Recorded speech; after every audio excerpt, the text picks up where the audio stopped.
All right, welcome to a joint conversation between me, Britt Hartley at No Nonsense Spirituality, with my very old friend Bill Reel at the Almost Awakened podcast.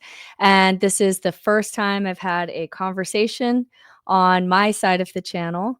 And so I'm very excited to start to open up some dialogue with someone who I really trust with the things that I like to explore. And we have a history of having some of these conversations together before I was No Nonsense Spirituality. And we can talk about that more later. And just want to, we're going to be trying some things. We're going to be trying to see if we can have instead of me on my channel just talking for an hour, having some more conversations and also bringing some other people into the conversation. So without further ado, I'm going to introduce my friend Bill Reel. And Bill, if you don't mind, the people who have been following me for years and years know about you because like I got my start on your channel. But for people who are new to my channel, do you mind spending kind of a few minutes talking about your story and the kinds of things that you're doing? Well, first, let me just say kudos to you for all that you've accomplished in the last year or two. It's been amazing watching you just take off. And I think that you're brilliant and you facilitate incredible conversations. You're really smart about the way that your brain works and the ideas that you come up with and the ways that you take an idea down a track and a line of thinking. So it's been a lot of fun to watch you in the background. Yes, my name is Bill Reel. I joined a high demand fundamentalist religion, just like you did. I was a convert. You were born into it. I started deconstructing. It was Mormonism, but I started deconstructing it when I was probably really seriously deconstructing it when I was probably in my late 20s, early 30s. And as I took it apart, I started a podcast, Mormon Discussion Incorporated, Mormon Discussion Podcast, where I tried to take the messy issues of that religion and take them apart for people, try to examine the history and show people through historical documents or talking about quotes from leaders or various people within the faith and help people to make sense of it. And right away, it started to take off. I turned it into a nonprofit in 2014. I was at the time a currently serving bishop, which is the ecclesiastical leader in Mormonism. And so while I'm leading a congregation, I'm also experiencing a faith crisis and trying to help people deal with their own questions. And over time, I just kept doing that. And the podcast grew bigger and bigger. And eventually, I split that off into a separate podcast that you and I did together called the Almost Awakened podcast. And the idea there was to explore things that people who had deconstructed religion could now take in as useful tools and resources, and to help them make sense of the second half of life, and to give them ideas and things to play around with that would make it safer and more comfortable for them to exit whatever religion they came from and to move into something where they're thriving post-religion. Mm. And the part of the story that you left off that I just want to highlight is the reason that I kind of even got started in being on social media and this career that I've kind of made was because when you were at your nonprofit, you noticed that there was still really a lot of male voices that were dominating the religious deconstruction space, and so you put it out there and said, hey, if there's anyone who is, a woman or queer or feel like you're not represented in this conversation, like, will you let me know? And I'll use my platform to kind of help you out. And so I responded to that call, and we started the Almost Awakened podcast. And for like, how long did we do it? It was over a year. Oh yeah, It I was think it was almost 2 years. Yep, 2 or maybe 3. 2 or 3 years. And it was the place where I really developed my voice, and our conversations became the book that I published, and every blurb on the back is someone that I knew from the podcast, and we got some pretty big names and amazing conversations. Like, we had Lisa Miller and we had Bart Campolo, we had Nick Janko. We had some, we had some really amazing conversations.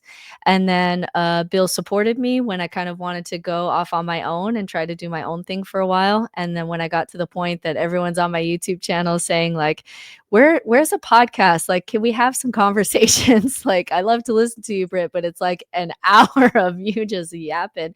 And so my first thought was like the person top of my list to like bring in for conversations is my friend Bill, because I think what I really value about our like 10-year friendship now, Bill, is that we can disagree with each other, and that's exciting and fun and non-threatening.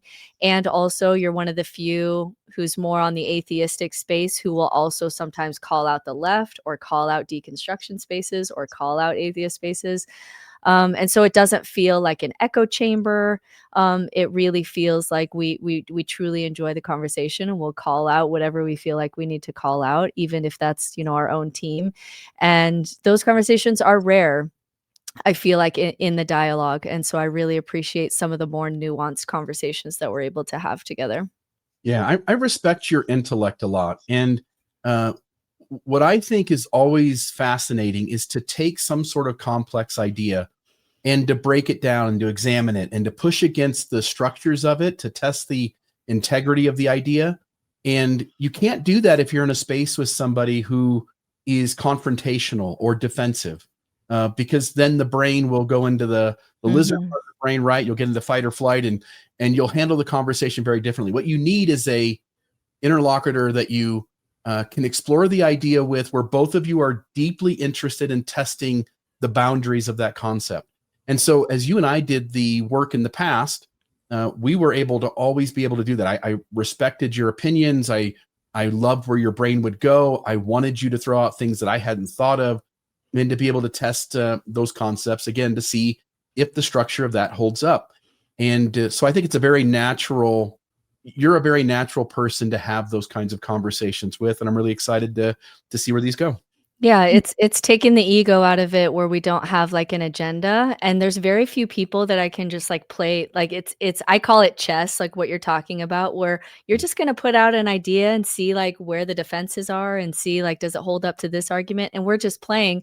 And you like when you're playing that game with people who like have their identity wrapped around winning that particular chess match, like it's not very fun, and they'll flip the table when they get mad, you know.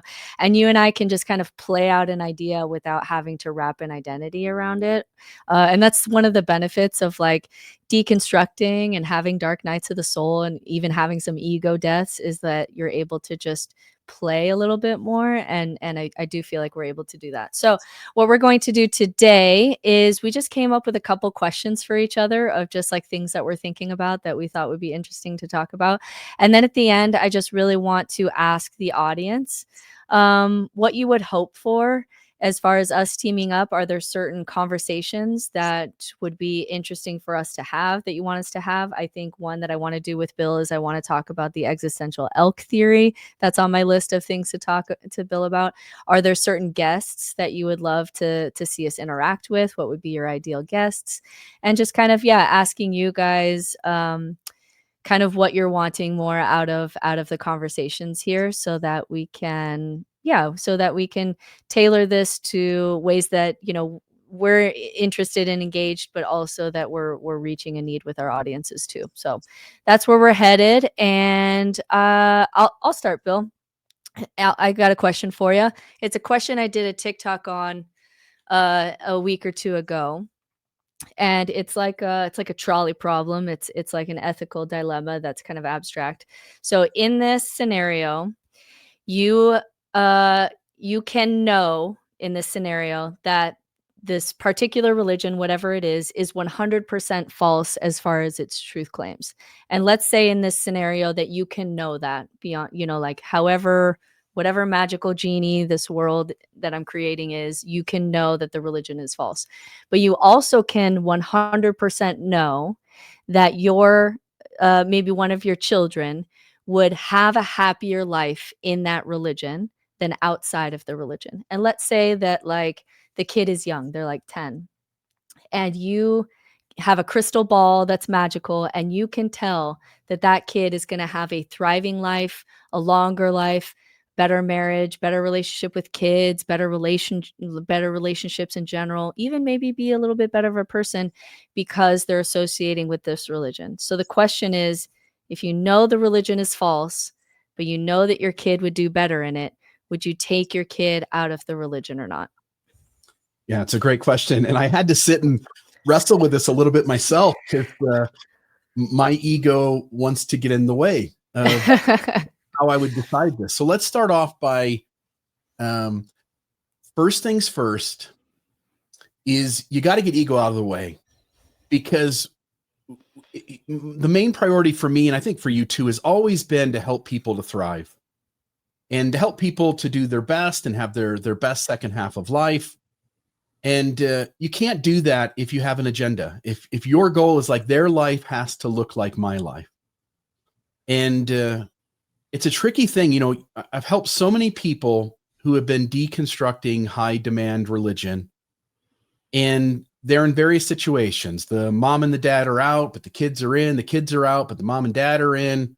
Mom's out, dad's in. One of the kids is out. Three of the kids are in. And it's interesting to listen to them describe how the kids are doing. And one of the things that you and I have always been aware of is that you can't pull someone out of something that they're not ready to get out of. It'll backfire, and you'll end up doing harm. You'll end up where they put walls up and they're not ready to leave, and they'll articulate it that way. So as I thought about the problem as you pose it, I had to think about, like, what's the value? So I made a few notes here. One of the things I wrote down is that you got to separate truth from function. So I put some things aren't true, but they can still function in helpful ways. And you and I have done lots of conversations in the past. The hero's journey is the one that comes to mind. We talk about the hero's journey and setting up stories and narratives where people learn the hero's journey. They hear about a hero, and the hero encounters in difficulty, and that hero overcomes that, and then he eventually, you know, saves the day. That it's functional. It helps us to learn about ourselves. It helps us to dive deeper into the world around us. So I put some things that aren't true. They still function in helpful ways. Some things are true, but they function terribly. We did an episode called Dangerous Ideas. Another fun one, I thought. And we examined things that were true or potentially true, that maybe it's better that the human species not even learn about those things. So I put religion often sits right in the middle of that tension. The real question becomes, what do we value more for our kids, truth or function? And it's messy because both matter, but they don't always align. And so I put, kids don't just need a belief system. They need belonging. They need structure. They need a sense of meaning. And religion, for all of its flaws, it gives that. And most of us, most human beings, I mean, we're in a binary black and white stage of thinking for a large chunk of the first part of our life. And in that stage, we need narratives, we need myths, we need stories that we believe in wholeheartedly, because we won't do well with them if we believe that they're myth. We need to have stories that we think are true that aren't. They're just mythological stories that teach maybe some underlying truth, but aren't true in a literal sense. And I put religion as one of the easiest, most prepackaged way to get those things. It's the scaffolding religion provides that helps people thrive. And I know that beliefs themselves aren't true, but the scaffolding is worth the price. And so I look back at my own time in a high demand religion, and I'm grateful for what I learned there. I'm grateful that I believed it for a time. I wouldn't go back and change things. I'm mad at it. I'm hurt that it lied to me. I'm disappointed that it betrayed me and set me up to believe things that it knew weren't true, and that it kept all the information so that I couldn't make the healthiest decisions. But there are a lot of people in this world who believe in religious systems with all of their heart. Those systems aren't true. And yet that system gives them the structure, the scaffolding, the ethics, morality, that in the end is beneficial, at least in that stage in life. And because you've already posed the conclusion that this ends up being really good for them, better than taking them out, the decision I'd have to come to is I've got to, if I'm going to be a healthy human being myself, I've got to let them thrive within a religion that I know to be false, and maybe a religion that I know even hurts other people and causes them harm. So my My counter thought to that because I understand how you navigated that, is there some like, it to me, it boils down to the question of, do we have any kind of hope that humanity can live without religion? That we could actually outgrow it? Because there would like, if I actually believed that we could outgrow religion, I might be able to make a short-term loss as far as like my kids are going to struggle with this or whatever, but it's going to be a part of a movement that's going to lead to a better world. I might be willing to do that, to make that kind of sacrifice, if I believed that that was around the corner for us.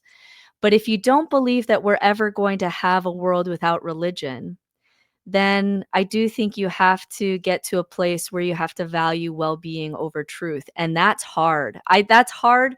That's hard for you and I, our core values. That's hard for like our spiritual journeys to have to admit. And I remember Alex O'Connor asked Sam Harris a similar question to this, like, if you could know that the world would be worse without religion, that we would turn to nihilism and political religions and it'd be worse, what would you do? And he said, if I could know that it was truly impossible for us to outgrow religion as the kind of primates that we are, I would remove my books off of the shelf, because you have to value well-being over truth. And so I thought that was interesting that even he got there, even though he's very critical of religion, that that sometimes in this in ethics, or just in your life, you have to choose between well-being and truth. And it is, I think, sometimes naive to think that truth always is good, and sometimes, there's a really great cost. A follow-up question that I have, and then we can go to one of your questions, is I asked a similar question on TikTok for people who were really deep in nihilism, like who had experienced what we call the void, and this very anchorless place, which can be very hard, but also it can be very freeing. And my question to the people who were like in the void, would you want your kids to experience that? Because on the one hand, there's a lot of suffering, there's a lot of, potential harm, in losing your kid if they get too close to that edge of the void. But then there's also like a lot of freedom too, to create a life that's worth living for you, and a lot of benefits of deconstructing to that place. So, does that question change anything for you, as far as like, do you want your kids to deconstruct all the way to the bottom? Do you feel like that's a risk that you would want your kids to take? You can't know, you can't know how the story ends, but right, like, part of this is scary. Yeah. You If you encourage your kid to stay in a thing, or you encourage your kid to deconstruct a thing, you have no idea where that path leads. And we started off this premise by saying, well, 100% sure Yeah. this, 100% sure that. Well, that's not real life. Yeah. And in real life, I mean, people take their lives, people have amazing opportunities that come because they did something different that day. And so there are these really big pros and these really big cons. And I think when you start to tamper with things, thinking that you've got it all figured out, there's the old analogy. I don't remember all the way the story goes, but whether it is good or bad, who knows? And the way the Mhm. tale is told is, the kid is out helping his dad and he breaks his leg, and the neighbor goes, "Oh, that's so horrible." And he goes, "Well, whether that's good or whether that's bad, who knows?" Yeah. And then the next thing Yeah. that happens is that the army comes and wants to draft everyone who's able, but because his leg is broken, he's not taken to Mhm. war where lots of kids die. And oh my goodness, that was so good. Well, is that good? Is it bad? Who knows? And next thing that comes along is something again that looks like it's negative, and it's an impact because he wasn't taken into the army. Who knows? I think Yeah. the best you can do is help the people you love feel supported, and give them responses to their questions that support them thriving. And then from there, I think to some degree, it's just a crapshoot. Mhm. Yeah, for me, like, answering that question, yeah, because in real life, I don't know, and so in my real life, I decided to take my kids out of religion, hoping that everything that was good about it, that I would do the work to try to replace, and hopefully that would be better. I don't know if it will be, or not, but that was the decision I made. But it was interesting with the void question. My emotional response to that is I feel like my oldest child, my biological child, I wouldn't mind him going to that place. I feel like he would really understand the love that I have for him in going there, and realizing that, because when he was a child, kind of our love for each other when I was going through my deepest nihilism was a big anchor for me, and it really saved me in a lot of ways. And so there's a part of me that wants him to go there so that he would understand that. And but then with my adopted children, they start out life with less anchors than everyone else. And they have this wound that they'll carry in different ways of, their first memory being one of rejection, or that my voice didn't sound like the voice that they heard when they were in the womb, even though I've had them since, day one.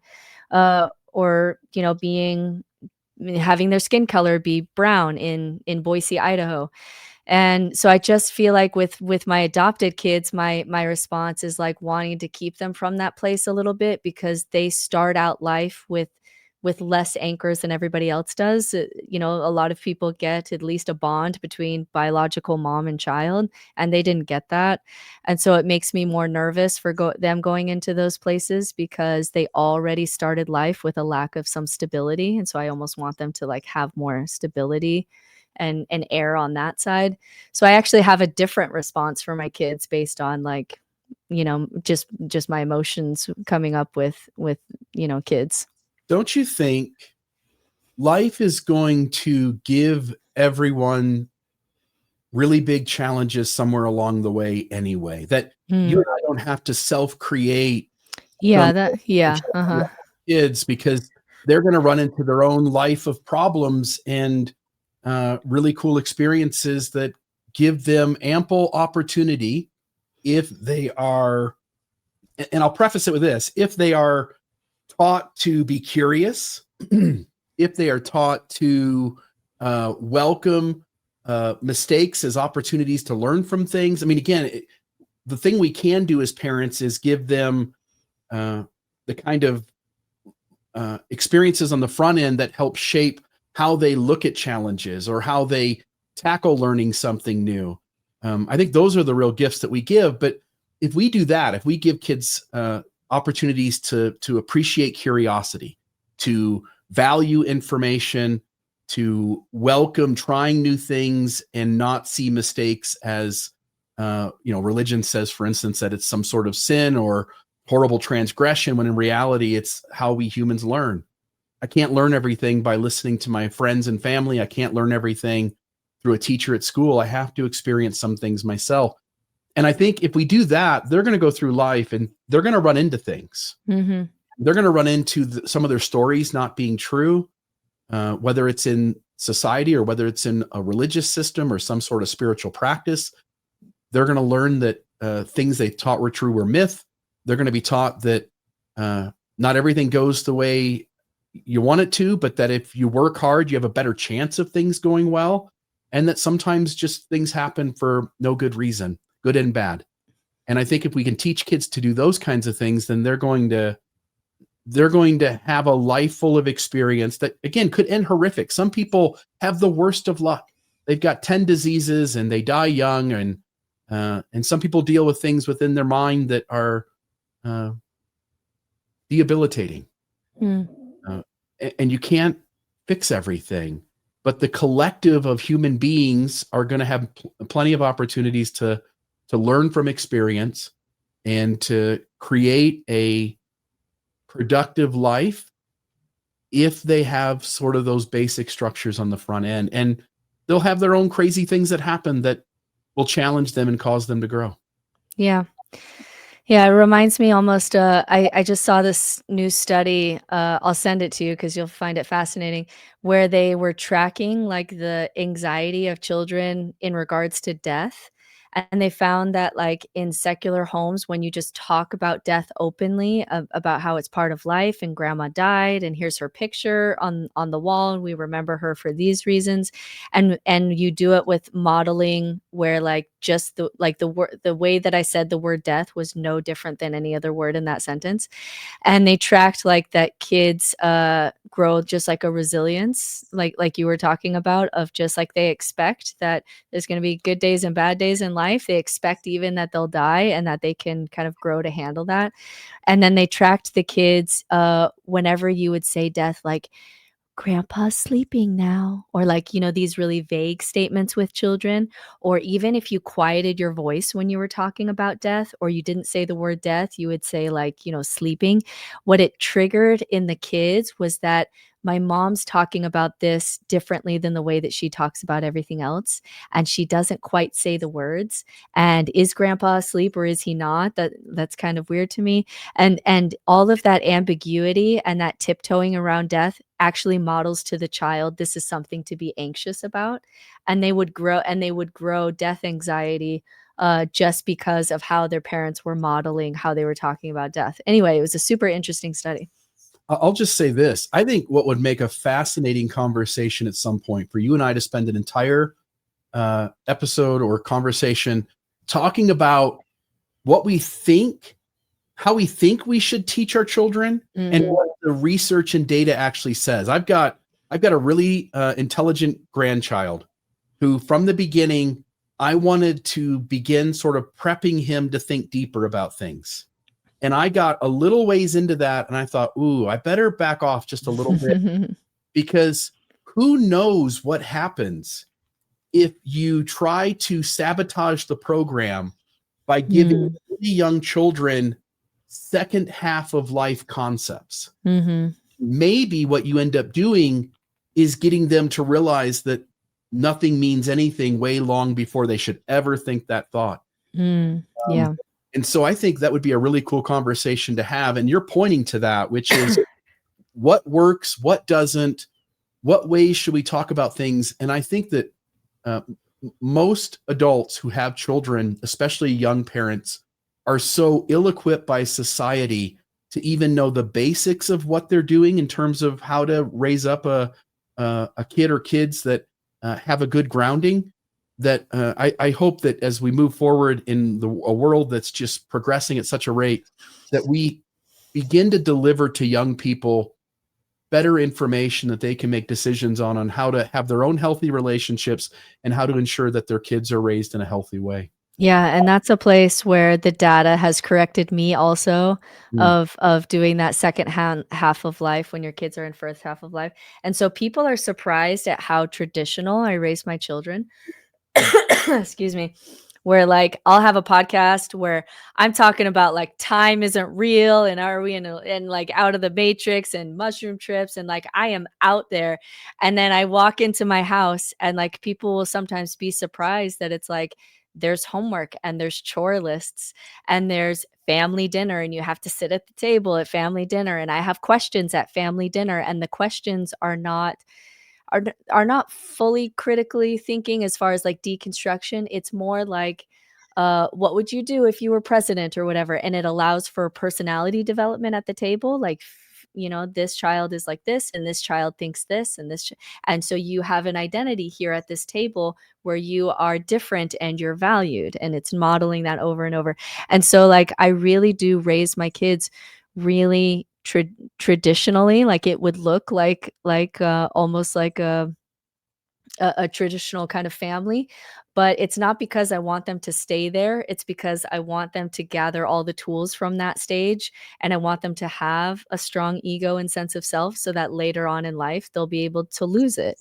And so it's like it's this weird thing of like in my work really going outside the box, and then with my children starting kind of in the box again so that they can gain the skills to fly the nest. And so my home life is very ordered and structured in ways that are, it's almost like a whiplash when I go from my shed to my house, because it's very different. But that's what the data was showing, that kids will actually do better with that second half of life if they have more of that structure in their first half. Yeah. And so that's where the data corrected me.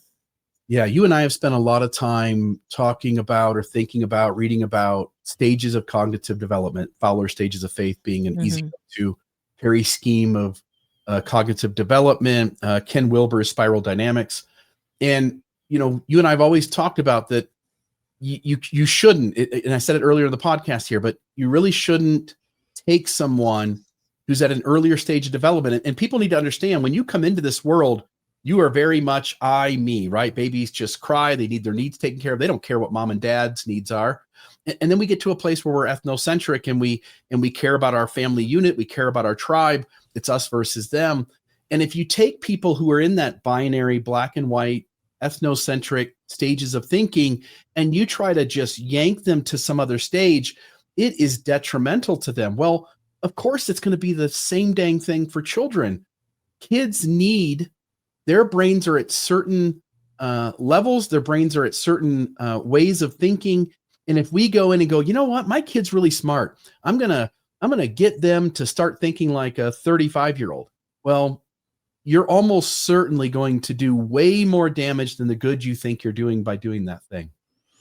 Yeah, but it's like humbling, because I think the one where I got corrected was I really disliked in children's stories and simplistic children's stories that there was a good guy and a bad guy, Mm. because I was in this nuanced place of like, good guy, good guys have a shadow side, bad guys have a backstory, right? That's an adult way of looking at it. Like, all of our more adult movies have complex villains where it's like, wait, is Thanos, is he really the bad guy? This actually seems like there's some logic to this, right? And then our good guys are like often problematic, they have a shadow side. And so I was really in that place, and I wanted kind of my kids to be more in that place. And then, like, again, like, it was the data that called me out that, like, actually they can't get to that nuance place until bad guys are just bad guys first and good guys are just good guys, and they get that modeling.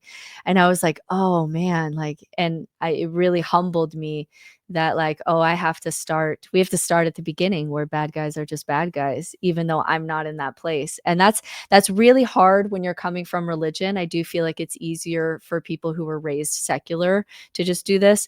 But when you're raised religious, like, going back to some of those kind of order, structure, simplistic black and white ways of looking at things can be triggering, because we were forced to stay there as adults and we had to kind of like break out of that.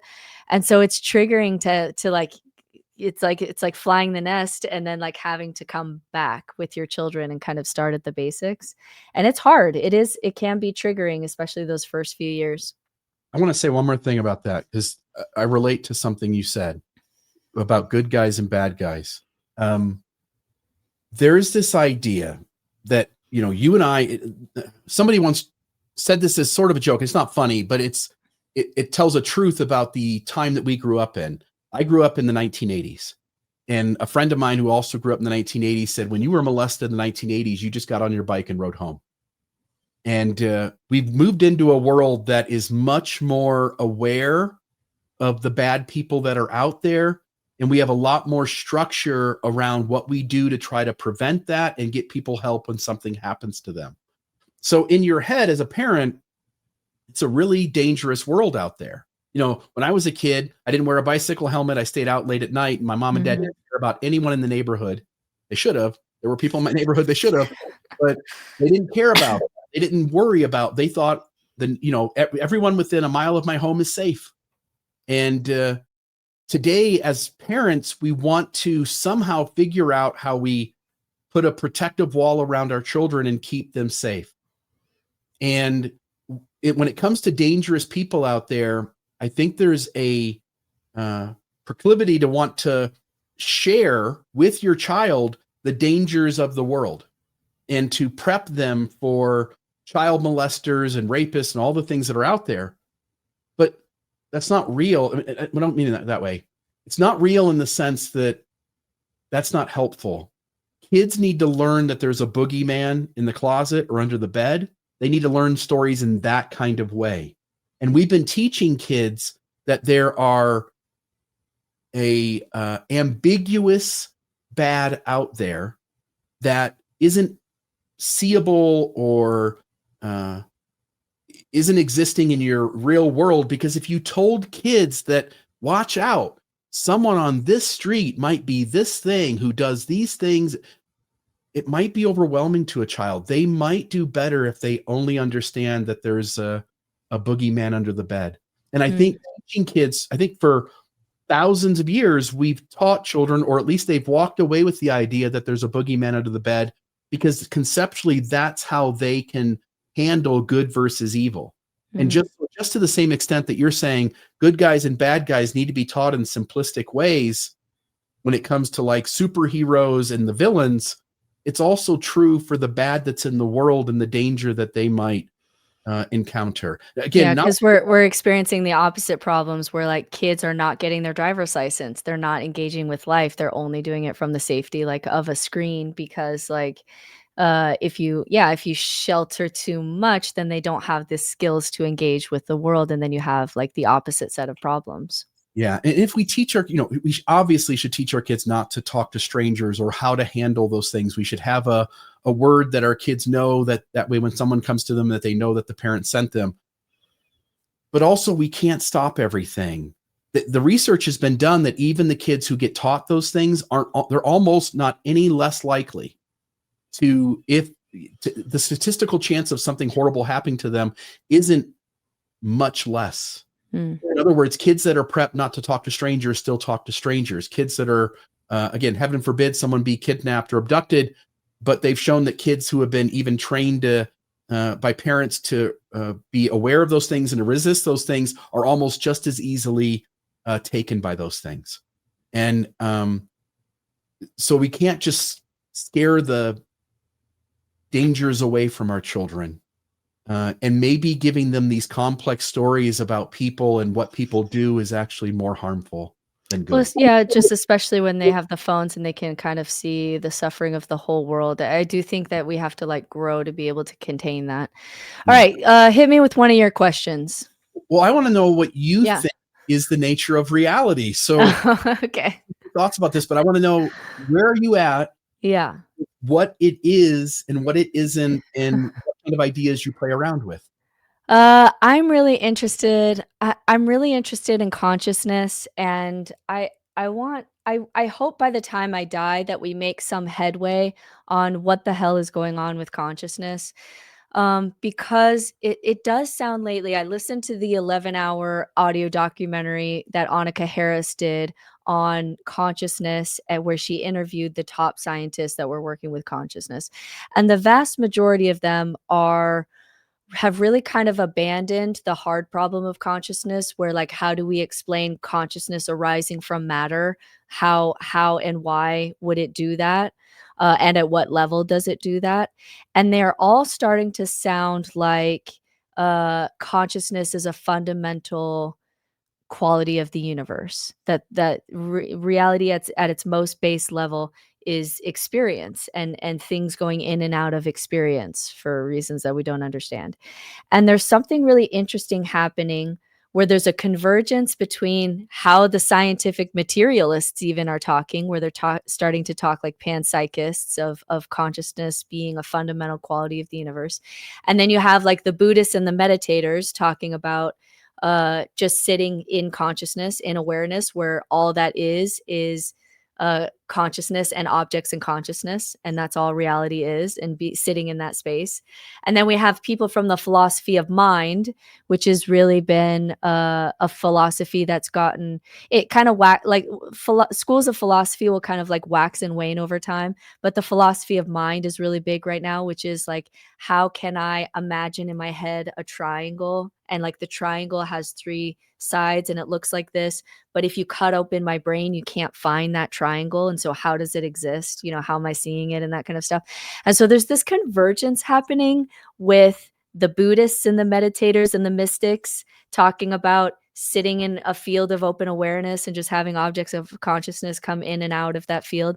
And then you have like the panpsychist scientists, and how they're talking about consciousness is fundamental. And then you have the philosophy of mind talking about consciousness also. And so anytime there's like multiple fields kind of converging is very interesting to me. And so that conversation I've been really spending a lot of time in. Now, like how there's something other than nothing, or whether the Big Bang is like something that happens over and over again with like expansion and contraction, or how we're here, or how life began. I don't have like, I'm I'm interested, but I don't have any intuitions for any of that. I'm not even close to feeling like I even have an idea of any of that. But I am really interested in the conversation around consciousness and hoping that we make some headway on that in my lifetime. What are you playing with? Yeah, a lot of the same things. So you pointed out, and the person I would point people to is Donald Hoffman, who has taken a lot of this research and tried to make it understandable to all of us. It's this idea that time and space, and you said it, time and space is not fundamental to the universe, that consciousness is fundamental to the universe. Mhm. And if consciousness is fundamental to the universe, then there is a lot of things that Yeah. Yeah. need to be discussed to figure out what that is. Eckhart Tolle, we've said this before, but it is you and I are the universe expressing ourselves as human for a little while. Mhm. And I like that because, the idea behind God, we talked about religion earlier, the idea behind God is that he or she or it is all knowing, all present, and all powerful. Well, all knowing, everything that's known in the universe is known by the creative energy which we all flowed from. All present because it is everywhere. It's everything.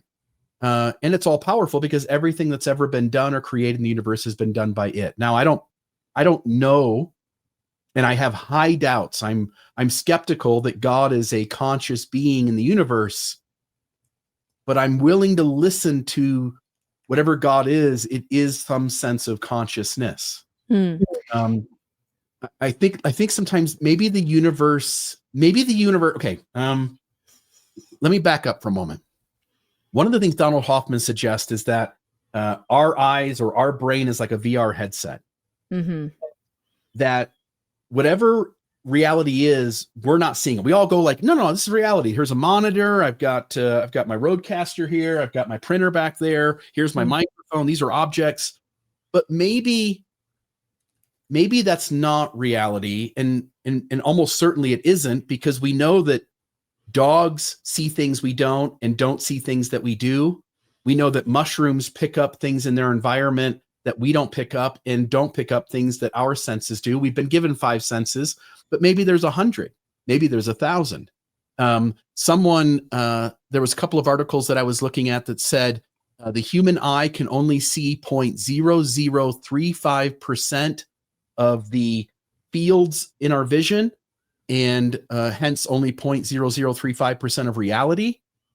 And so maybe what's going on is that, and this takes me all these kinds of places. Mhm. When you break it down, they say when you get down, I forget what the name of the word is for it, but it's like 10 to the negative 33 or something. When you get down to a certain size of things, all you end up with is like little particles of energy, and the particles of energy that I'm made up of, and the particles of energy that the air between you and me, and then the particles that you're made up of, essentially at that base level are almost identical or are identical.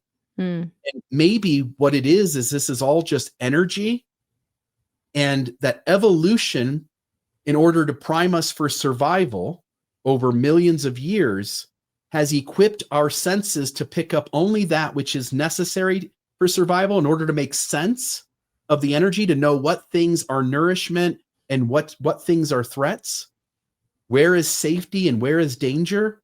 That we've been equipped over long millennia of time to categorize, interpret, make meaning out of the things in our field of vision or within our senses.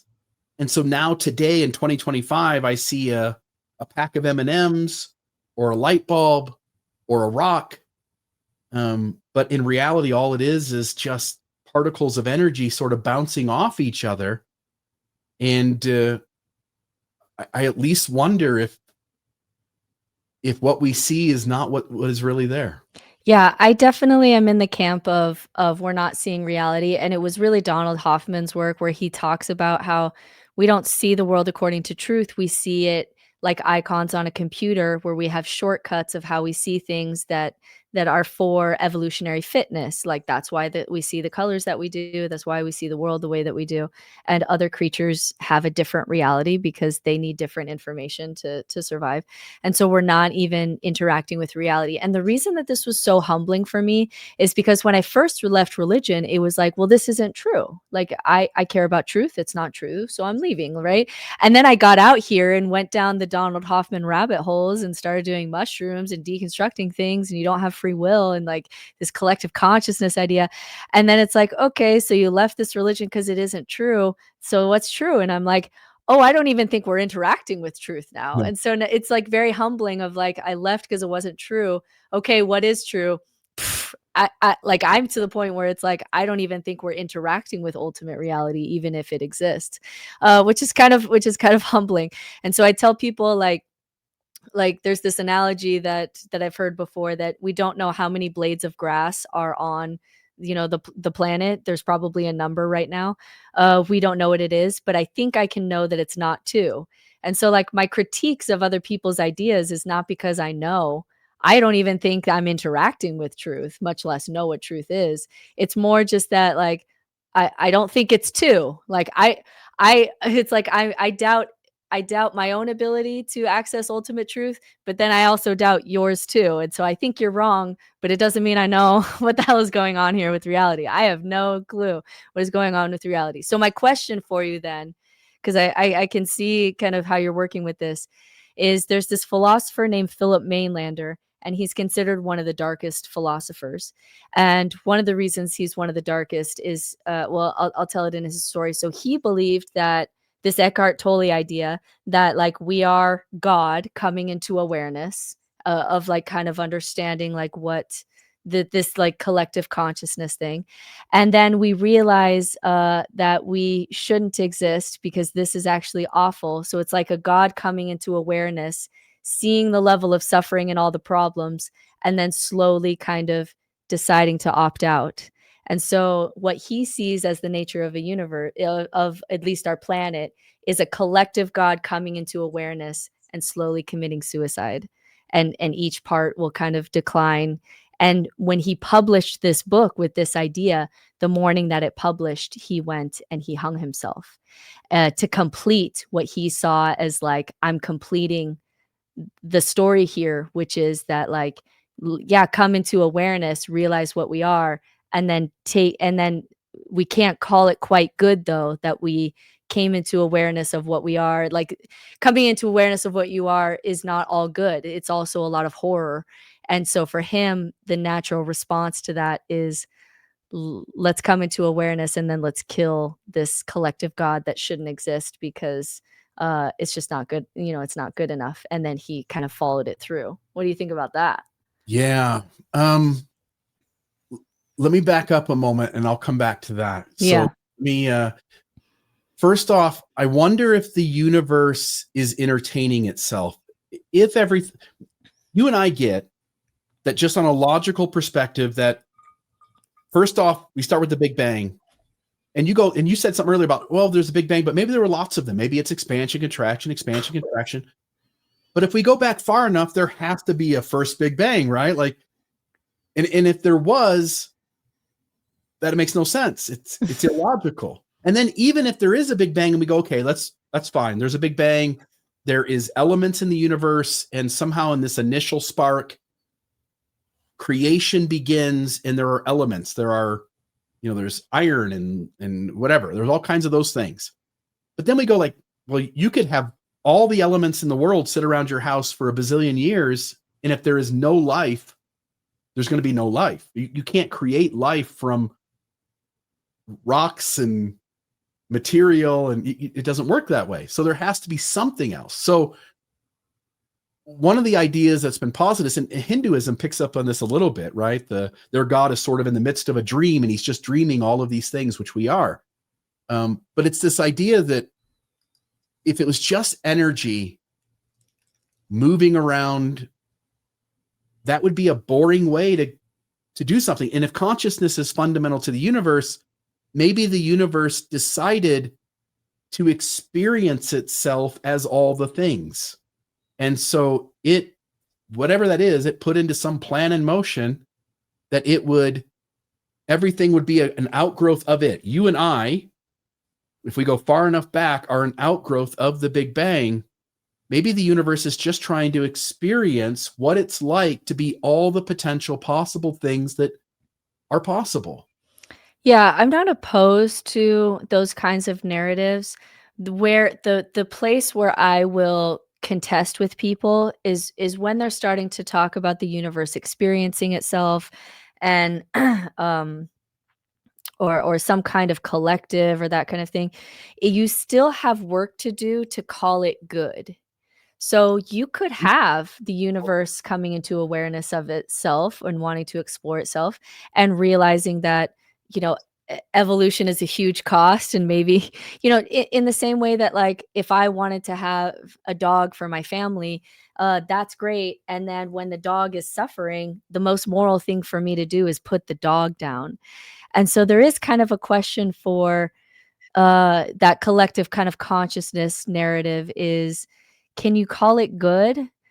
Because are we not sometimes in human history like kind of a suffering dog that a moral thing would put down? And that brings up like the big red button question of does it is it actually morally wrong if there's no one to mourn by pushing the big red button? And that's a whole nother set of issues. So I'm okay with that narrative, as long as you don't say that by definition it's good, because I don't think you can get to the good. Like No. let's say you and I having this conversation is what the universe wanted, and it's good. Like we're finally like discussing the nature of reality and what we are.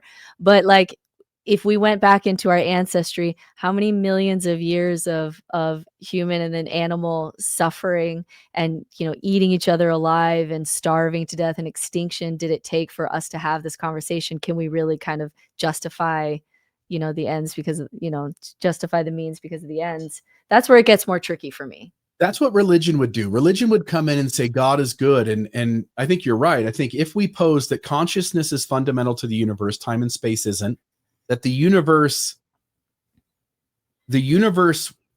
did this in some way to entertain itself, then the universe wants to experience every variation of anger and sadness to the same degree it wants to experience joy and exhilaration. And so it's not about good or bad. It's about something else. And what I'm positing as just an idea is that maybe the universe was on some level bored with it being just particles of energy bouncing off each other. And it thought, well, if I'm going to spend eternity being what I am, then maybe I should at least experience all kinds of different things. Now I want to blow your mind for a moment. I don't know if you've heard this story before. I've mentioned it before in other places, but they've been doing research with DMT in the last few years, where DMT, you smoke it lasts up to maybe 20 minutes. But if you smoke enough of it, you go to crazy places. Joe Rogan talks about you meet the machine elves and you talk to them. Mm-hmm. And you've done mushrooms, so it's colorful like mushrooms. It's your brain going in unique places, kind of like mushrooms, but it's deeper and more intense. And I've done ayahuasca, and I would put it, I know one of the half of the ingredients of ayahuasca is DMT. Well, they figured out a way to give people DMT intravenously. And when you give it intravenously, people are under its influence for about an hour. That's how long they let people stay under it. They did research where they sent a bunch of people off with intravenous. So 100 people come into the lab, and they do this experiment where they hook these 100 people up who don't know each other. They have no connection to each other. And they hook them up to intravenous DMT and let them go off on their trip. And then when they come back, they interview them. And what they found was that the structures of what they talked about, what they saw, what conversations were had, what the places looked like, there was enough consistency that the researchers said there's something consistent to the degree that we highly believe that these people are going to a real place. Now, they don't know if it's another dimension. They don't know if it's another world, if they're seeing something on an alien planet, if they're seeing something that's here but not visible to the human senses. But the research showed that there was something consistent to the degree that it wasn't just hallucination. That the beings that were there were waiting for them. They knew they knew we were coming. The people being researched on. That the locations were being described in similar ways by various people under the influence, and that the characters who were there were overlapping from person to some degree. That the researchers said there's little explanation for us other than this is a real place of some sort that these people are going to. Yeah. What do you think of that? I'm so skeptical, Bill. I'm so skeptical. This is where, like, there's some places where I will talk, I'll lean into the mystery, and I'll go to places with the mystics or the mushroom people, and like, okay, like I can play here. And this is one place where I'm dragging my feet and I am just so skeptical. So the analogy that I give, and the it's not that I don't think that there's a possibility, like anything can be real. I don't know what the hell is going on. But I think so long as there's still naturalistic explanations on the table, we don't have enough to kind of jump to those places. And the analogy that I like to use with stories like that is dragons, that in cultures that don't touch each other, we have stories and imagery that are pretty similar of something like a dragon, a flying reptile.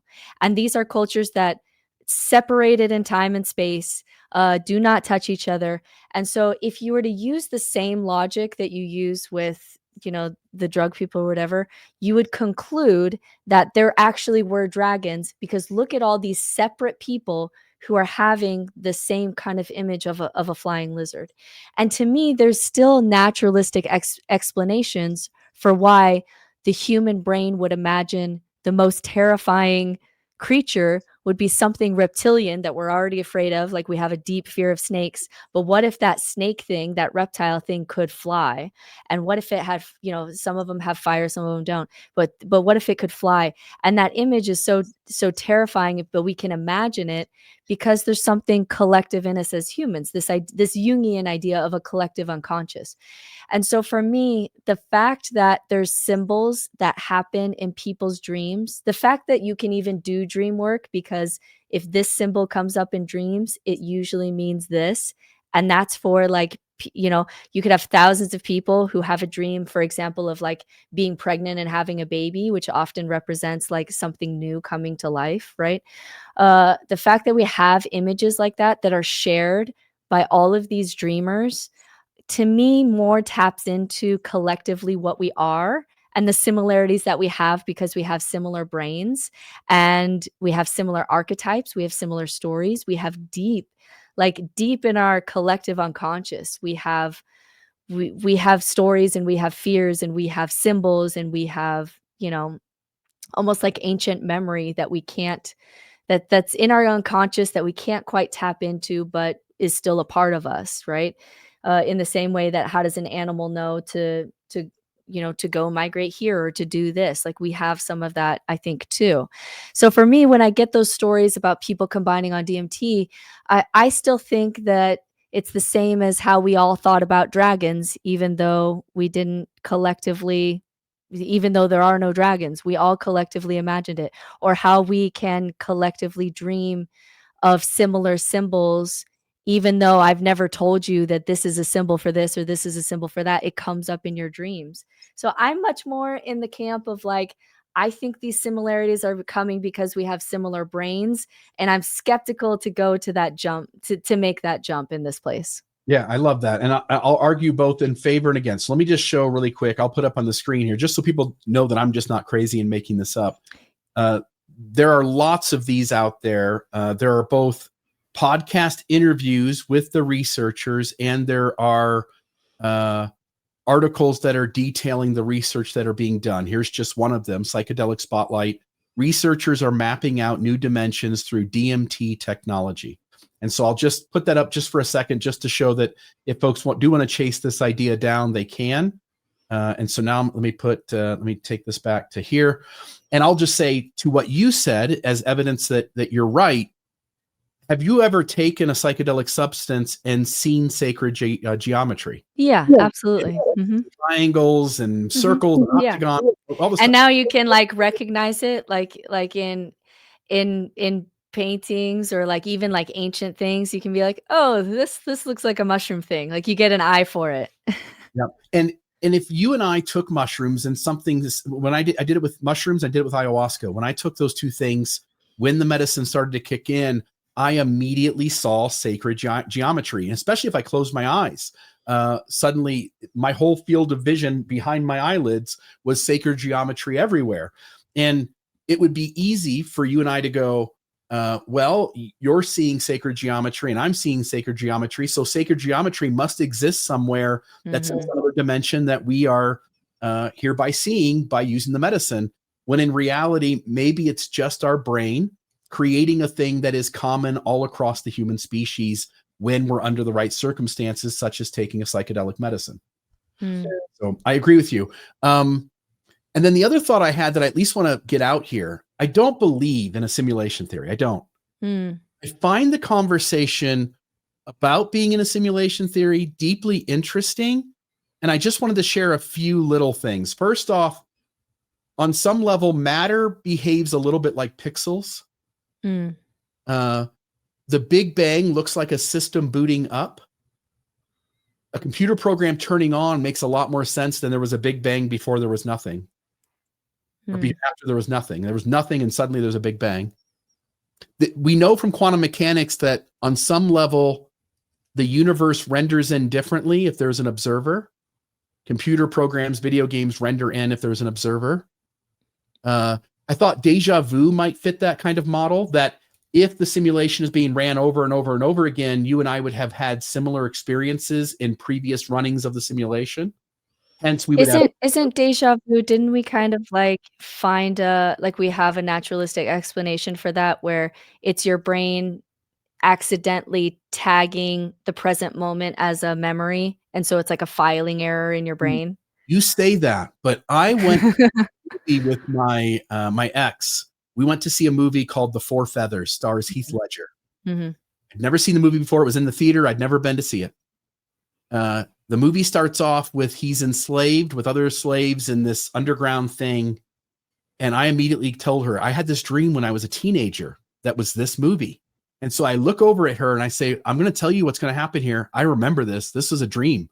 And here's what's going on. And here's where it's going to go. And here's the next thing. And here's what's going to happen. And she was like, I can't believe this. And every step along the way in the movie, the thing occurred. I can't make sense of that. I don't know what that is. Mm. Yeah. I did look it up, just to be honest to the audience. I did look it up, and there was like there was a version made of the movie from like 1958, black and white or something. I've never seen it, but people can argue if they want. They can go, oh, he probably saw it and just doesn't remember that he saw it. My skepticism is always like, my skepticism in this place comes from us having so little access to our subconscious. And I do the same thing with NDEs, by the way, where people will say they couldn't have known X. And so because they couldn't have known that the doctor had a mustard stain on his tie or whatever because she's passed out, they're working on her, she's floating above her body. How could she have known whatever, right? And that's like a common thing in NDEs. And my thing is like, if our conscious brain is paying attention to so little, I think the number is we're getting it's like 20 million bits of information per second into our system, and we can pay attention to 10 or 20 bits of information per second. So like the majority of what your brain is doing is in the dark of your own attention. And so when people say I couldn't have known, all they're saying is my conscious mind doesn't know. But you can't know that your subconscious didn't know because like it is taking in so much information and it's only telling you, when it feels like it's meaningful, and then it just kind of gets logged away in the background and you have no idea. And so maybe you actually did Like your subconscious notices a lot of things, and it's underneath your attention, and that'll come out with, you know, psychedelics or NDEs or any time when your ego is turning off. And so I'm skeptical of like anything that's like I couldn't have known, because you actually don't know what your brain knows, because we have so little access to our own brain. That's where my skepticism comes from. Yeah, yeah, and you're right. I mean, there've been research done that if you take people and have them face one direction and then have someone be behind them, and that person either doing something or looking at them, the research shows that we do have an intuitive sense about something outside of our field of vision when that thing is doing something different than it was doing a moment before. So we can, with a not like it's 100%, but with statistical significance, meaning that it's beyond coincidence, that we know that people can pick up to some degree when things are happening in their field of presence, but not their field of vision, that isn't involving air movement. It's not involving sound. So there is evidence that we are picking up things that we don't think that we would pick up on, because in the day-to-day activity of us, we don't sense it. I just want to say a few more of these though. Yeah. Reincarnation, which I think is BS for the most part, but there are some interesting reincarnation stories out there where you're like, well, I'm going to think twice about that. I thought reincarnation could be like an overwriting of the old simulation. You know, the simulation's being ran again. We ran out of disk space wherever that's being done. And so now your story is being written over the disk space of an echo.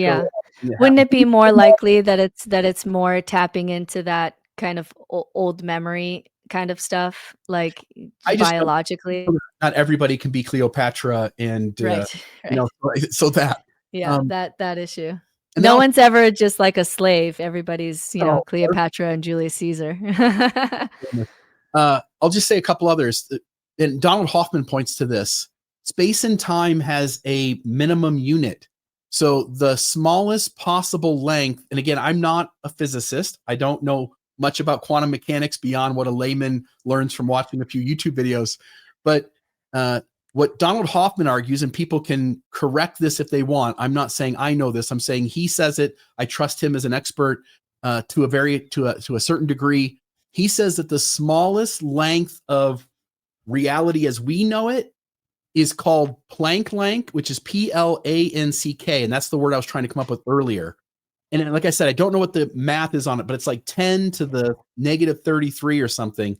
But his argument is that in quantum mechanics, we should be able to get down even further in the size of a thing, but that there's a limit placed on the structure of perceived reality that doesn't allow us to go any. He says, once you get below that size, time and space doesn't make sense anymore, but it should. We do have the technology that should get down further than that, and can't.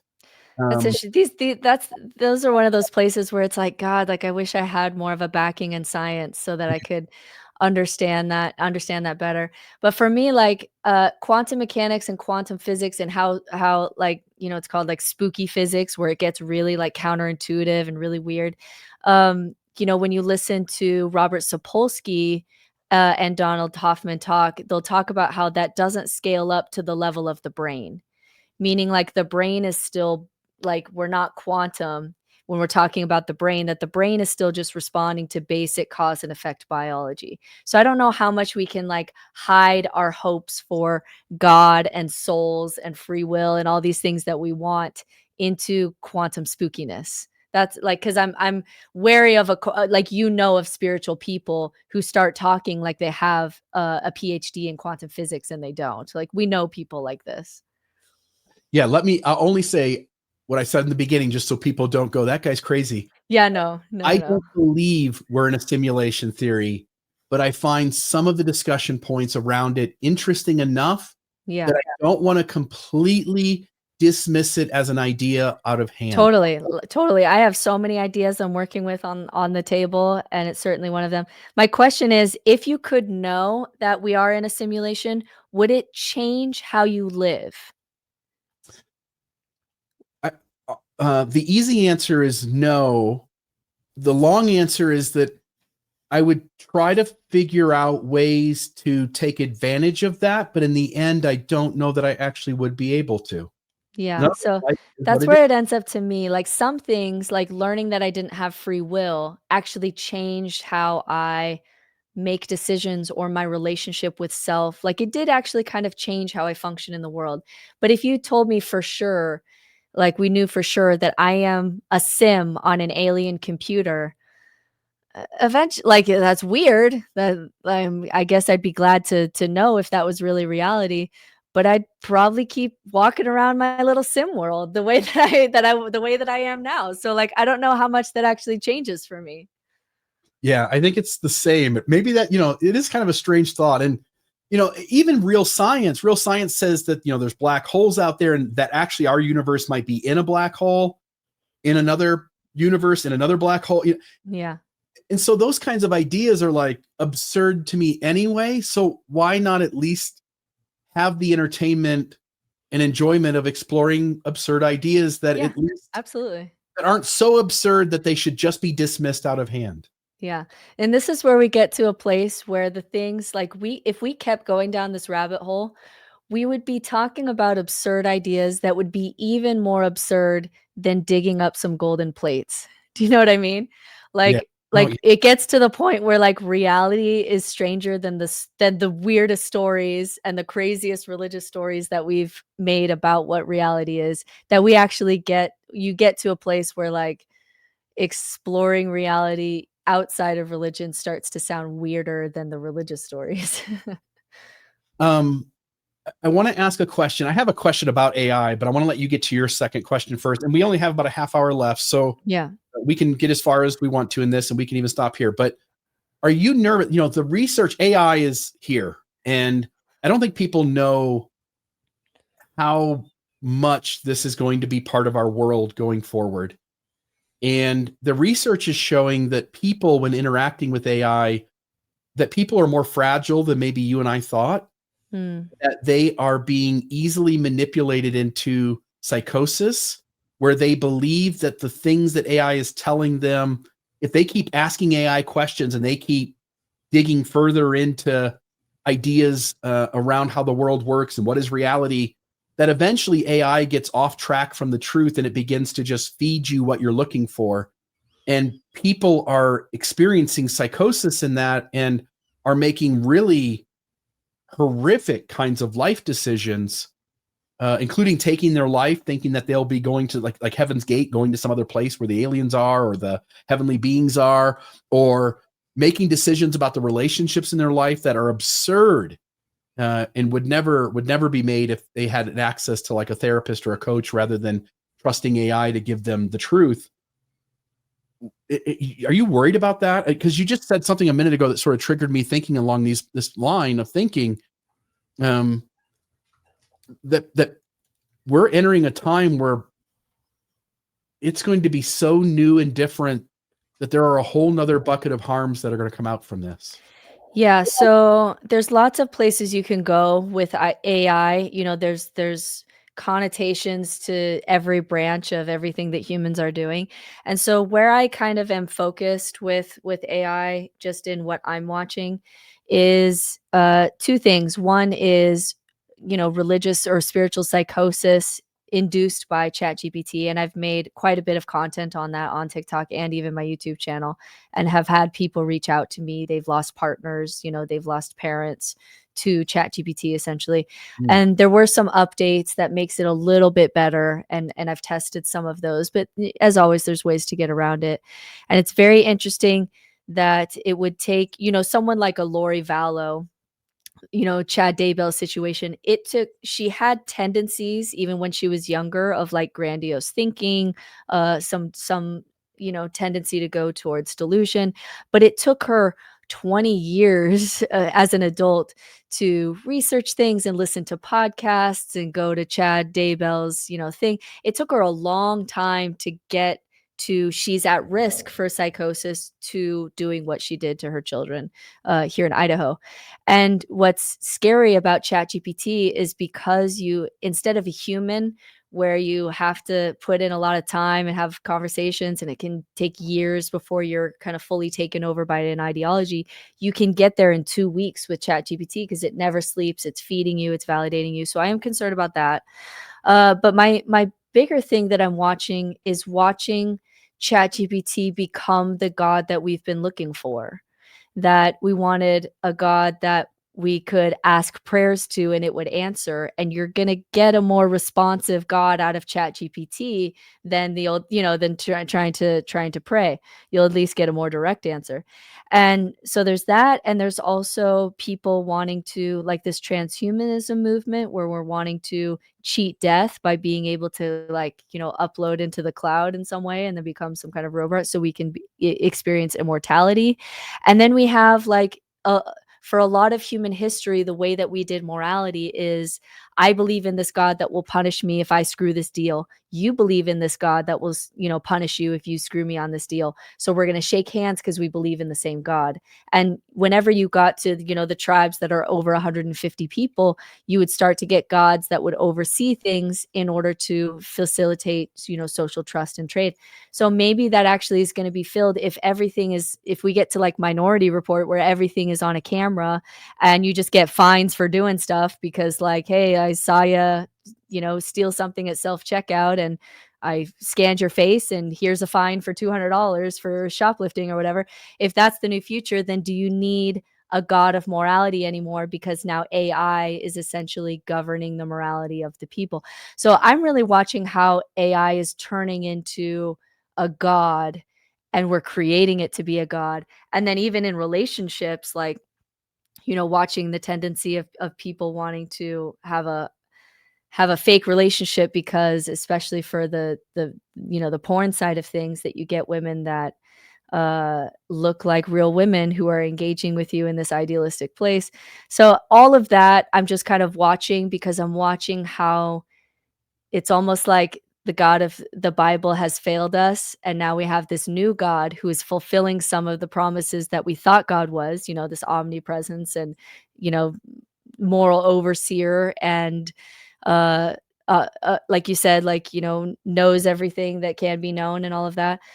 So I'm just watching it become the new God, and how we're doing that, and I think I'm learning about us as humans as we create this thing to kind of save us, because God God didn't come back for us, so we're gonna create the God that we wanted almost. What do you Yeah. think? Well, to what you just said about, like, how AI could keep us honest, if I'm not mistaken, China already does this, at least in major cities, where the moment you walk out of the door of your home, no matter where you go, there are cameras on you.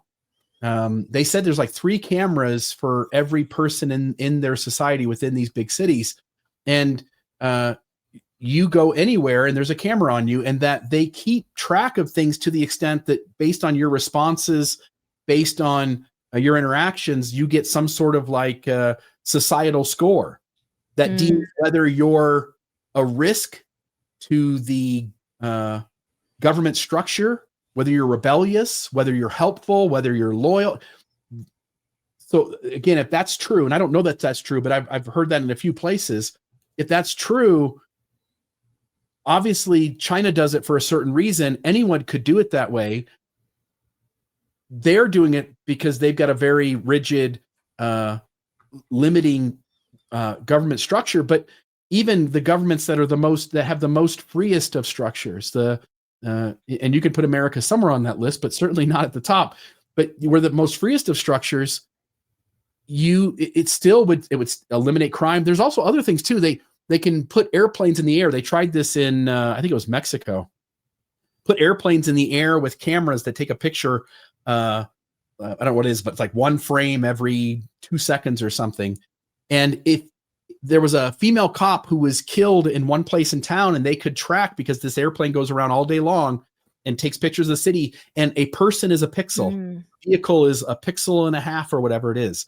And they could determine exactly where something happened, and they could work backwards and figure out where that person mm, traveled. So they could stop kidnappings. They could mm. arrest people for murders. So yeah, I think we are moving into a world where we can keep such good track of you outside of your home, and that the government could be responsive to crime, rebellion, you name it, I think that definitely is coming. So I'll just say What do that. you like about this idea? Ooh, I'm so curious to see what you think about this. It was a guy who ran, I wish I had the story so that I could speak more intelligently on it. But it was a guy who ran for a local office in kind of a small town or city, I don't really remember. And his pitch was, I vote for me because I'm going to use ChatGPT, meaning whenever there's a voting thing that comes up, I'm going to put in all the information, the arguments about on both sides, all of the data that would be necessary to this decision. And whatever ChatGPT says is the best course of action, that's what I'm going to do. And he ran on that platform that like I'm running essentially as ChatGPT because it's going to give us a better outcome than human intuitions with some of these, complex questions. Would you vote for that guy? I It's a good question, right? love it because I'm going to already say artificial intelligence is already better than corrupt politicians at making decisions, not taking payoffs, and doing what at least appears on the surface to be the best path forward for society. Don't you trust? I think so. Like if you typed in like, respond to this, with the best way forward for maximum human well-being and thriving, then like, yeah, I would probably trust the answer more than like a really, defined political camp that had whatever agenda. I tried an experiment maybe a year ago or so where I asked ChatGPT to come up with a much more effective government system. Hmm. Figure out how we get officials in office, figure out how we make decisions on policy, figure out how we give people a healthy say in what's going on. And I don't remember all the details, but when I glossed over it after it completed the task, I thought this is hands down Hmm. better than the American governmental system. Yeah. So at the end of the day, I would say yes, we need to, and we will, by the way, we will figure out how to implement artificial intelligence into how we design and implement a government. Hmm. I think that's Do you inevitable. think we will at some point ask it to save us as far as like, hey, we're just gonna scrap this and like do what you did essentially? Like, will there be like a new AI constitution essentially where it's like we're asking this God that we've created to save us from ourselves? I think that's just as possible as AI will be our demise and kill us as well. Right. For me, I also think, as a someone who studies history, like any time that we have a big technological advantage, we just see such a like it's usually used to create a wider gap between the rich and the poor. And so for me, like I don't have a lot of hope that we're going to use AI to fundamentally kind of change the world so that it maximizes human thriving for everyone, because anytime that we've had any technology that had a capacity to do that kind of stuff, we don't do it. We just further separate the rich from the poor and we find ways to monetize it. And so I think that humans are going to do what they've always done as far as that. But if more people had access to it, as far as like, you can't fully gatekeep it if you have access to the internet, that might change things. But yeah, it's really overwhelming to think about. It's really crazy to be born in the era that we were born, where we got to experience a world without technology. We got to grow up without technology. And then we got to see us essentially create this God and try to adjust to it. And we're slowly, it came so fast, and now it's like we have to change a whole education system now, like from top to bottom. Like that's going to take decades to do. And it is an interesting time to be alive. I don't think I would want to be alive any other time. Here's a random question. How far back, it was a question, I think it was, I saw on TikTok where it was, um, if you could be king, you could be a king. Would you rather be a king in like 1850 or 1200 or whatever, or just have the life that you have now as not a king, because you probably have, you have a hot shower and you have the internet. Like how far could you go back where you would say, "Oh, I'd be a king of this time period." Or would you rather just like be alive today with the advances that you have Mm. because it's better than being a king in the past? I think it really depends on your value system. I think if you want to, if really what you want is to take control of things and Hmm. have the benefits that an unhealthy mind would gravitate towards. You want to have a harem of women. You Mm. want to be able to lead an army. You want to be able to be in charge and be the boss. Then being a king is going to come with all of that. Mm-hmm. If you value thriving and well-being and the comforts of life, I don't think dropping a number 2 in a castle is going to be where I would want to be. So, No, no, which is interesting. Yeah, that's kind of humbling. All right, you do one more question, and then we'll have to wrap up here. all right. So my question is, in the age of AI, with human capacities like empathy, creativity, moral reasoning, humor, what should let me make sure I've got this right. Yep. What should we prioritize in an era when machines and AI outperform us in nearly everything else? In other words, AI is going to do so many things for us. What does it now mean to be a human, and what are we now going to value and build a society upon? Yeah, for me, so much of my shift, like in nihilism, in the coaching that I do, and what really saved me when I was super depressed, and I'm a truth seeker. I'm seeking for truth. There is no truth. I'm losing relationships. How do I even function in capitalism when I'm out here like deconstructing the matrix and all of that? Like what really helped me in that place was really focusing on experience itself. That, and the thought that really saved my life was this idea of like, if there's no point to sandcastles, no ultimate point, the wave will always come and knock it away. Then what are the sandcastles that I want to build because of the experience of it, right? And so I do think having AI do so much as far as like doing a lot of the work, maybe doing a lot of the manual labor. Like there's a McDonald's that's entirely automated. Like I would love to see more of that kind of stuff so that humans can focus on experience, which is something that we do that AI can't because of that consciousness kind of element, unless it's conscious, in which case that's a whole different conversation. And so for me, it would really help us maybe in the long run, focusing on this idea of life being something to experience, and that you have this turn with these elements that are made out of the dust of stars to be able to experience existence. And you have it, this is your turn, and then when your turn's over, you let it go, and those elements are kind of reformed into other things that can experience existence itself.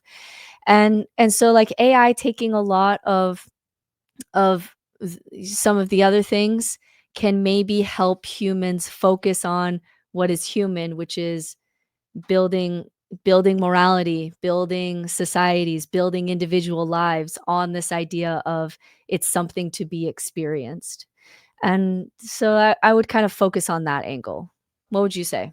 Well, I'm going to put this up on the screen. So, no, not that. This here. So, all right. So the things that I want to take us a little different direction. So I love that, by the way. And it takes us back to our original conversation where experience is what matters. And so maybe the universe also came to the same conclusion that Mm, experience is what mattered. It wasn't about any other thing. Because when I look at what AI is going to do, if machines end up handling most tasks better than we can, then the real value shifts to the capacities that come from lived experience. And you named it. But then mhm, as I got to this, empathy, connection, shared struggle, vulnerability, the parts of life that matter, relationships, meaning, belonging, except why can't you train AI to have these things? It at least can simulate them. It can be mm, programmed with them. Sex robots, for instance, at some future moment might look and act so real that it's not any different than having a real human partner. mm. Um, AI coaching or AI therapy. AI Mm, can create art that is moving. AI will create an original art piece, and you can sort through hundreds or thousands of them and pick the one that moves you, purchase it, hang it on your wall.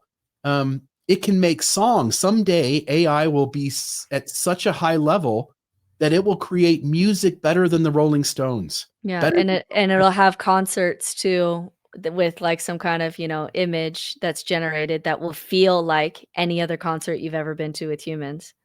It's gonna make movies better than the best movie makers. It can write poems better than the best poets. That day is coming. It may not be here yet. Moral reasoning. We talked about how it would design a government and how maybe it would do better than humans. I think it's almost to a point where we would confidently say that it, with given the right parameters, it can sort out ethics, morality, and the best path forward for human flourishing better than humans can. So I got left with two things. The two things I thought of were humor. I'm not sure, I'm not confident yet that AI will ever get to the point that it can write a joke as well as Louis C.K. or Dave Chappelle. These are two jokes, by the way, that I asked AI. I asked AI to write jokes to the best of its ability. I'm not going to read them. They're not that great. So I've tried before, and it's not good. It doesn't get humor because something you pointed out, experience. I think life experience is really needed. Yeah. And also like anticipation and like surprise. Like these are just, they're still just too human. Doesn't have those qualities. So humor, maybe not. And then I got to one that I think absolutely is not. Emotional presence is the one thing that AI can't fake at a soul level. And I wonder if it could, though. I feel more confident that in my lifetime we'll see a robot that passes the Turing test that you wouldn't be able to tell than a robot that would give the best comedy Netflix special.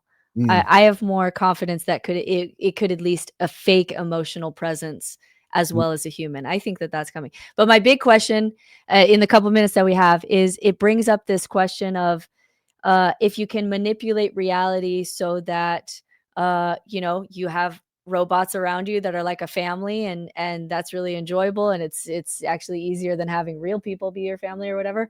It brings us to the question that I think Inception did really well with, which is, would you plug in to a world that you knew was fake but felt real, that was great, or would you stay in a shittier life that was more real? And that question really divides people. I've asked it on TikTok, and it's almost like an instant gut response, like, oh, plug me into the VR, I'm out of here. And then people who say like, no, whatever it is, I want to be in the real world. And it's almost like a kind of like a gut instinct based on your core values, whether you would check in to a VR or kind of simulated reality. Because if we're already in a simulated reality, why not create a simulated reality that makes like an amazing life and supported by AI and robots and all the things? That's a tough one. Where do you stand on that? Yeah, so I think it depends again on what kind of human. So there are plenty of humans who go into their video games all day long and want to be in some other reality than this one. And there are other people who build homes off the grid and want to get as far away from anything that distracts them from just what the real world is. And we all know people from both sides of that. Me, myself, I've got to have both. I got to go on a walk multiple times a week. I got to be out in nature, and I also got to play my first-person shooter games and get lost in that world too. So I think I'm probably like most people who want to watch Love is Blind or Married at First Sight or play a video game and drift away to somebody else's world and some other reality, and also needs to have time where I really plug into what's really going on around me as well. And but there are a segment of the population who go to extremes on either side of that. And they do say that we have one study that shows that people with worse mental health are more likely to want to plug in.